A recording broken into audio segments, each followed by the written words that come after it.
पूछते हैं जवानी में इश्क तो बहुत किए होंगे। मैं आपसे ये नहीं पूछूंगा क्योंकि मेरे नज़दीक तो आप जवान हैं अभी भी।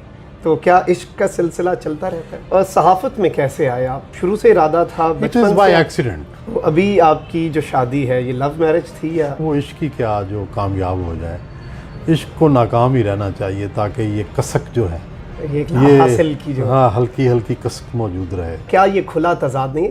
अस्सलाम वालेकुम ख़वातीन व हज़रात, मैं हूँ मखदूम शहाबुद्दीन और आज हमारे साथ एक ऐसी शख्सियत मौजूद हैं जो कि पाकिस्तान के तमाम तर बड़े नाम, चाहे वो सियासतदान हों, फ़नकार हों, शायर हों, अदीब हों, उन सब का इंटरव्यू कर चुके हैं और उन सब का जो लाइफ स्टाइल है और उनकी ज़िंदगी जो है वो पूरी पाकिस्तानी कौम के सामने रख चुके हैं।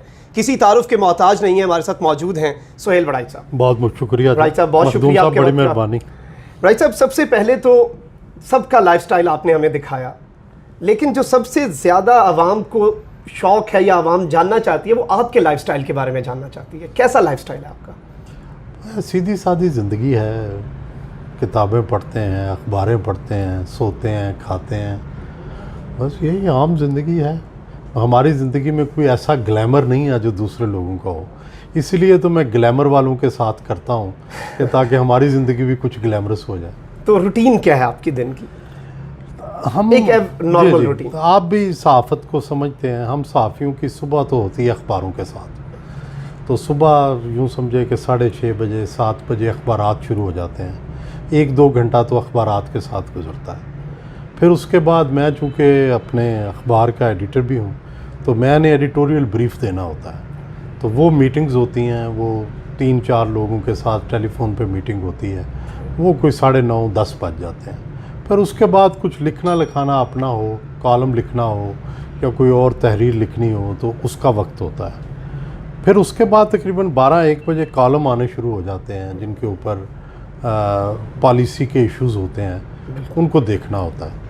और अगर उस दिन प्रोग्राम हो एक दिन जियो के साथ तो सारा दिन उसमें लग जाता है। और अगर कॉलम लिखना हो तो हफ्ते में 3-4 कॉलम लिखने होते हैं, 3-4 दिन उसमें लग जाते हैं। तो बस यही ज़िंदगी है।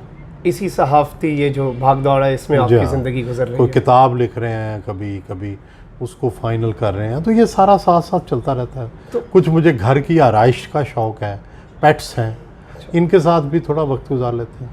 तो सहाफ़त में कैसे आए आप? शुरू से इरादा था बचपन से? By accident. It's by accident, हादसाती एक्सीडेंट है। सारी ज़िंदगी हादसात से भरी पड़ी है। मैं ये ठीक है, गवर्नमेंट कॉलेज सरगोदा पढ़ता था तो मैं जो कॉलेज का मैगज़ीन था ज़िया बार, उसका असिस्टेंट एडिटर था। मजलिस इकबाल का सेक्रेटरी जनरल था, मजलिस कायदे-ए-आज़म का सेक्रेटरी जनरल था। तो इस तरह की गैर निसाबी सरगर्मियाँ या जिसको अब हम निसाबी सरगर्मियाँ कहते हैं, इनमें तो शामिल था, लेकिन ये अंदाज़ा भी नहीं था कि कभी सहाफ़त करनी है। इसी तरह फिर मैं एफसी कॉलेज आया तो वहाँ फोलियो का एडिटर बन गया, कॉलेज मैगज़ीन का। फिर मैं पंजाब यूनिवर्सिटी गया तो अपने इंग्लिश डिपार्टमेंट के मैगज़ीन का एडिटर बन गया। तो एडिटर तो रहा किसी न किसी तरह, लेकिन फिर आगे सब एडिटर बन गया अखबार की दुनिया।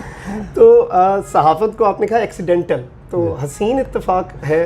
हसीन इत्तेफाक है इसकी वजह से ये कि मैं CSS करना चाहता था, लेकिन यहाँ आ गया और फिर मैंने CSS का इम्तिहान ट्राई भी नहीं किया क्योंकि मुझे इतना अच्छा लगा ये प्रोफेशन। मुझे ये लगा कि मैं इसी के लिए बना हूँ, this is my cup of T. तो मैंने बस फिर कोई और ट्राई ही नहीं किया, क्योंकि मुझे लगता था कि जैसे शायर अपना शेर पढ़ के खुश होता है या पेंटर अपनी पेंटिंग बना के खुश होता है, मुझे लगता था कि मैं वो आर्टिस्ट हूँ जो सहाफ़त करके और अपनी स्टोरी छपवा के खुश होता हूँ। तो बड़ाई साहब, एक और बड़ी चीज़ है कि आपको जब भी बतौर एक नौजवान सहाफ़ी या सीखने के लिए भी हम अगर आपका प्रोग्राम देखें तो आप सवाल पूछते हैं और वो बात पूछते हैं जो शायद कोई और एंकर अपने तरीके से पूछे तो अगला ऑफेंड भी हो जाए, लेकिन आप बड़े ही काम और कूल तरीके से वो बात उगलवा भी लेते हैं जिसका वो आम हालात में शायद जवाब भी ना दें। तो ये क्या स्ट्रैटेजी होती है आपकी? क्या आपके नज़र में होता है कि मैंने किस तरह से प्यार से बात निकलवानी है? इसमें मेरा ख्याल है कि कोई गुर तो कोई नहीं है। एक तो ये है कि हमारे इलाकाई रस्म व रवाज है कि हर एक से बड़ा एहतराम से पेश आना है। हमें बचपन से ये ट्रेनिंग दी जाती है। मेरे वालिद साहब कहते थे जो भी उम्र से बड़ा है उसको झुक के मिलो। फिर दूसरी बात यह है कि मैं नहीं समझता कि किसी का दुश्मन बन के उससे कुछ उगलवाया जा सकता है। मेरा ख्याल है कि दोस्त बन के ही आपको कोई राज बता सकता है। तो मैं आम तौर पर जिसका इंटरव्यू करने जाता हूँ, इंटरव्यूई जो है उसको दोस्त बनाता हूँ, उसको ढील देता हूँ, उसकी बातें सुनता हूँ, उसको इनकरेज करता हूँ ताकि वो अपने दिल की भड़ास निकाले। और जब वो दिल की भड़ास निकाल रहा होता है तो फिर उसमें मैं अपना काम भी, जो मेरे सवालात होते हैं वो भी कर लेता हूँ। तो वो उस भड़ास में कुछ सच निकल आता है। तो ऑन स्क्रीन जो सुहेल वड़ाइच साहब हैं और ऑफ स्क्रीन सुहेल वड़ाइच साहब, उनमें कुछ फ़र्क है या आप मेरा ख्याल है कुछ on-screen फ़र्क तो होगा, क्योंकि स्क्रीन पे आना, जब भी मैं स्क्रीन पे आता हूँ सच्ची बात है बड़ा मुश्किल है। मुझे तो ये ज़िंदगी का मुश्किल तरीन काम लगता है, लेकिन कर रहे हैं। कि उसकी वजह यह है कि मैं एक शाय पर्सन हूँ, बावजूद इसके कि इतना स्क्रीन पे हूँ। लेकिन अब भी अगर किसी मजमे में मुझे जाके लेके जाएं तो मैं सबसे पिछली सीट पे बैठूँगा अपनी चॉइस पर। और जबकि हमारे लोग जो शोबिस के लोग हैं ज़्यादातर आगे बैठते हैं, तो उसकी वजह यह है कि मेरी तबीयत मुख्तलिफ है। मैं इतनी नुमायाँ होना पसंद नहीं करता, लेकिन इत्तेफाक है कि इस शोबे में आ गया जिसमें आपको बार बार नुमायाँ होना पड़ता है। तो आपका एक जुमला है जो कि अब तकरीबन ज़रबुल मिसल बन चुका है और ये याद रखा जाएगा, क्या ये खुला तज़ाद नहीं है? ये कैसे आपके जहन में आया और कब पहली दफ़ा इस्तेमाल किया और कैसे ये कंटिन्यूएशन में? देखिए, मेरा ख्याल है पढ़ा था कहीं मैंने कि ये खुला तज़ाद है, लेकिन उसके बाद मुझे लगा कि हमारे मुआशरे पर अगर कोई सबसे अच्छा फ़िक्रा हो सकता है, इसीलिए मैं कभी कभी अपने कॉलम में इसको तज़ादस्तान कहता हूँ। क्योंकि हमारे यहाँ हम सभी, दुनिया में हर जगह कॉन्ट्रडिक्शंस होती हैं, लेकिन हमारी कॉन्ट्रडिक्शंस तो हैरान कुन और ऐसी हैं मज़ाक़ खेज़ कि हम लॉ को भी तोड़ रहे होते हैं और उसको जस्टिफाई भी कर रहे होते हैं। और इसी तरह हमारी रस्म व रवाज, अदब आदाब, सब के अंदर मुझे ये तज़ादात नज़र आते हैं। अगर ज़रा थोड़ा सा गौर करें तो बंदा हैरान होता है कि हम इन तज़ादात के साथ ही ज़िंदा है।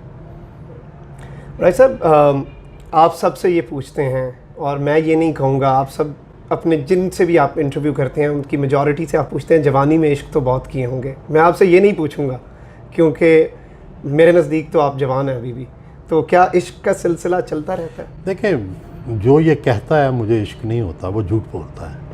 इसलिए मैं तो कहता हूँ कि मुझे इश्क होता रहता है। कभी मैं इजहार कर पाता हूँ, कभी इजहार भी नहीं कर पाता, लेकिन जहाँ मौका मिलता है ज़रूर इजहार करता हूँ।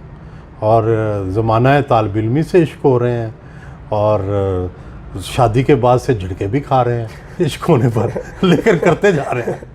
तो पहला इश्क कब हुआ आपको? पहला इश्क तो स्कूल के टाइम ही हुआ, और फिर जो एक बड़ा तनावर दरख्त बना इश्क वो यूनिवर्सिटी डेज़ में हुआ, क्योंकि वो काफ़ी मामला शादी पसंदीदगी तक गया, लेकिन वो भी बार-आवर साबित ना हुआ। तो मंतकी अंजाम तक नहीं पहुंचा। और मैं अब इस नतीजे पे पहुंचा हूँ, वो इश्क ही क्या जो कामयाब हो जाए। इश्क को नाकाम ही रहना चाहिए ताकि ये कसक जो है, ये हासिल की जो, हाँ, हल्की हल्की कसक मौजूद रहे, वगरना शादी हो जाए तो वो कसक भी ख़त्म हो जाएगी। तो अभी आपकी जो शादी है ये लव मैरिज थी या नहीं? It's a purely arrange marriage and it is going very well.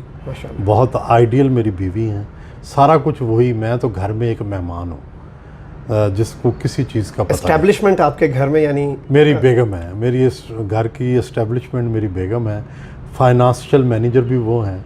मैं सिर्फ, मेरा इतना ही काम है जाके तनख्वाह दे के, और फिर वापस भी लेने हो तो बड़ी मुश्किल पेश आती है। वही जो दे दिया है वो वापस भी मुश्किल से मिलता है। राइट साहब, आपने बहुत इंटरव्यूज़ किए, सबसे बोरिंग शख्सियत कौन लगी आपको? दो लोग, मुझे दो किस्म के लोग बड़े बोरिंग लगते हैं। एक वो कि जो कुछ कहना ही नहीं चाहते, और दूसरे जो हद से ज़्यादा बनावटी होते हैं। लेकिन पहली किस्म ज़्यादा ख़तरनाक है कि जो बिल्कुल ही टाल देते हैं, जिनको जो भी सवाल करें उसका जवाब ही नहीं देना चाहते, और वो चाहते हैं कि ज़िंदगी इसी तरह टाल मटोल से काम लें।